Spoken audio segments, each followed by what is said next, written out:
प्राचीन वैदिक धर्म में वैदिक साहित्य का महत्वपूर्ण स्थान है, विशेष रूप से श्रुति और स्मृति का। इन ग्रंथों को न केवल धार्मिक मान्यता दी गई है, बल्कि इन्हें प्रामाणिकता के मानक के रूप में भी स्वीकार किया गया है। श्रुति और स्मृति को एक दिव्य दृष्टिकोण से देखें तो ये एक व्यक्ति के जीवन के दो मुख्य अंश हैं, जिसके बिना आध्यात्मिक ज्ञान अधूरा सा लगता है। इन दोनों का ज्ञान प्राप्त करना किसी भी साधक के लिए अनिवार्य माना गया है।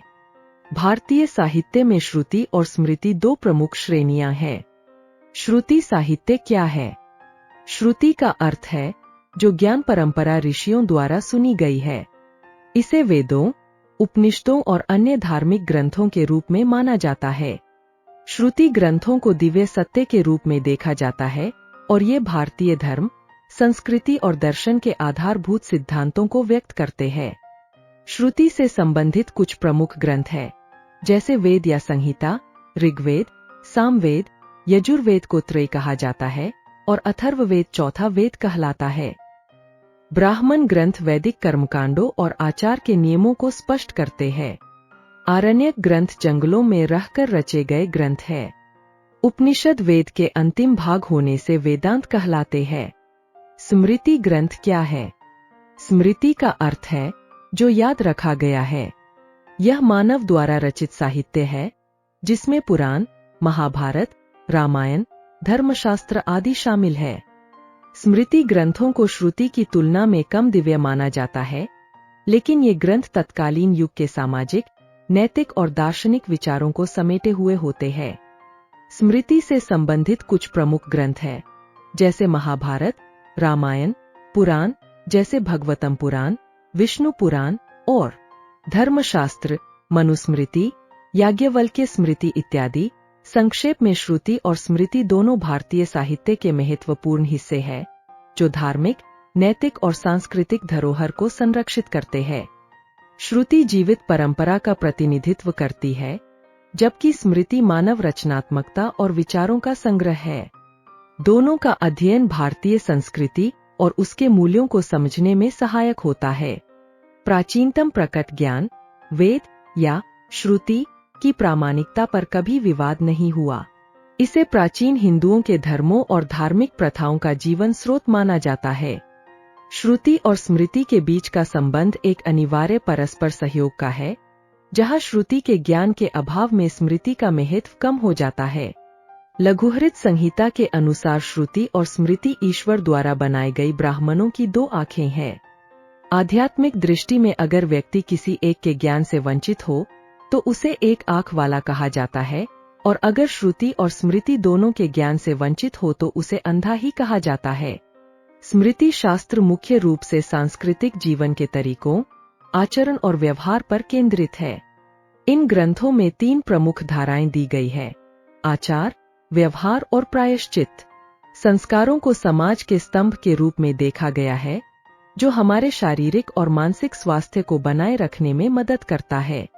सही समय पर और उचित तरीके से संस्कारों का पालन करने से व्यक्ति की मानसिक स्थिति में सकारात्मक बदलाव नजर आता है, जिससे उसे आध्यात्मिक शक्ति प्राप्त होती है।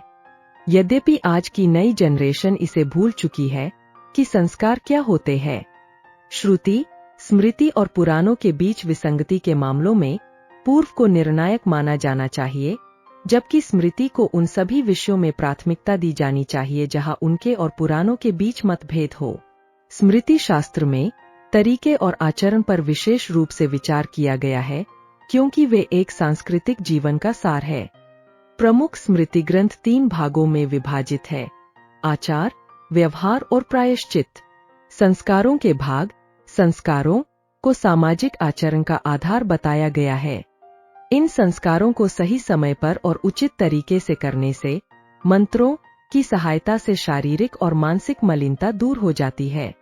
परिणामस्वरूप व्यक्ति का मस्तिष्क विकसित होता है और संबंधित व्यक्ति को आध्यात्मिक शक्ति प्राप्त होती है। इसके अलावा इन स्मृतियों में सामाजिक और नैतिक संहिताओं का भी विस्तार से वर्णन किया गया है। हालांकि इस संग्रह में शायद ही कोई ऐसी स्मृति हो जो व्यवहार के बारे में व्यापक रूप से बताती हो, हालांकि कुछ संदर्भ बहुत दूर नहीं है। हालांकि प्रायश्चित सभी स्मृतिकारों का एक प्रमुख मुद्दा है। वे विभिन्न प्रकार के पापों और उनके परिणामों के बारे में भी विस्तार से बताते हैं, ताकि लोग पापों से दूर रहें और नेक रास्ते पर चलें। इस प्रकार श्रुति और स्मृति का ज्ञान न केवल व्यक्ति के लिए आध्यात्मिक विकास का मार्ग प्रशस्त करता है, बल्कि समाज में एक सुदृढ़ नैतिक ढांचे का निर्माण भी करता है। इस ज्ञान के माध्यम से व्यक्ति न केवल अपने व्यक्तिगत जीवन में, बल्कि समग्र समाज में भी सकारात्मक परिवर्तन ला सकता है।